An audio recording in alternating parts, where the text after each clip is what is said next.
ఉద్ధవ కృష్ణుల స్నేహం.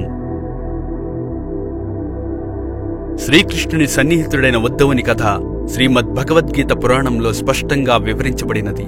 అతను ప్రాచీన భారతదేశంలోని యాదవ కులానికి చెందిన వృష్ణ వంశస్థుడు. బృహస్పతి శిష్యుడు మరియు దేవభంగ కుమారుడు. ఉద్ధవుడు ద్వాపరయుగంలో యాదవుల మంత్రిగా ఉండేవాడు. అతడు బృహస్పతి నుండి రాజకీయ శాస్త్రాన్ని నేర్చుకున్నాడు. ఏకేశ్వర ఉపాసకుడు మరియు నిరాకార సర్వవ్యాపక బ్రహ్మ యొక్క గొప్ప భక్తుడు. ఉద్ధవుడు కృష్ణుని భక్తుడు మరియు ప్రియమిత్రుడు. కృష్ణుడు గోకులం నుండి మధురకు వచ్చినప్పుడు అతడు నంద, యశోద మరియు గోపికలను మరిచిపోలేదు. గోపికల ప్రేమ మరియు యశోద యొక్క అనురాగం అతని జ్ఞాపకాలలో ఎప్పుడూ నిలిచిపోయాయి. ఒకసారి కృష్ణుడు ఉద్ధవుణ్ణి పిలిచి గోకులానికి వెళ్లి కృష్ణుని విడిపోవడంతో బాధపడుతున్న గోపికలకు జ్ఞానాన్ని అందించమని, అలాగే నంద మరియు యశోదలను ఓదార్చమని కోరాడు. ఉద్ధవుణ్ణి గోకులానికి పంపడం వెనుక కారణం నిజమైన ప్రేమ, భక్తి అని అతనికి అర్థమయ్యేలా చెప్పడమే. అతడు పాండిత్యం మరియు జ్ఞానం కలిగి ఉన్నప్పటికీ అతని భక్తి యొక్క శక్తిని ఎప్పుడూ గ్రహించలేదు.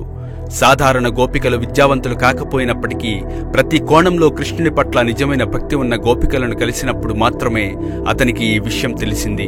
శ్రీకృష్ణుని పట్ల గోపికల భక్తి మరియు గాఢమైన ప్రేమ ఏ తత్వశాస్త్రం లేదా మేధో జ్ఞానానికి కట్టుబడి లేని ఆధ్యాత్మిక విముక్తి యొక్క ప్రత్యేకమైన మార్గాన్ని అందించాయి.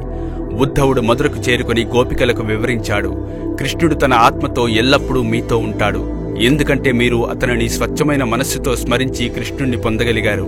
ఉద్ధవుడు నంద, యశోదలకు వివరించాడు, కృష్ణుడు రాక్షసులను సంహరించి ధర్మాన్ని స్థాపించడానికి జన్మించాడు.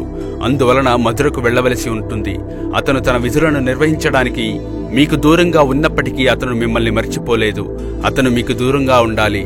ఆ విధంగా గోపికలకు ఉపదేశిస్తూ నంద, యశోదలను ఓదార్చుతూ మధురకు వచ్చాడు. కృష్ణుడు ద్వారకకు వెళ్లినప్పుడు ఉద్ధవుడు కూడా అతనితో వెళ్లాడు. యాదవ కుటుంబం నాశనమయ్యే సమయం ఆసన్నమైనదని అతను తన జ్ఞానం నుండి తెలుసుకున్నాడు. అప్పుడు కణ్వముని శాపం కారణంగా యాదవులు తమలో తాము యుద్ధం చేసుకుంటారని కృష్ణుని హెచ్చరించాడు.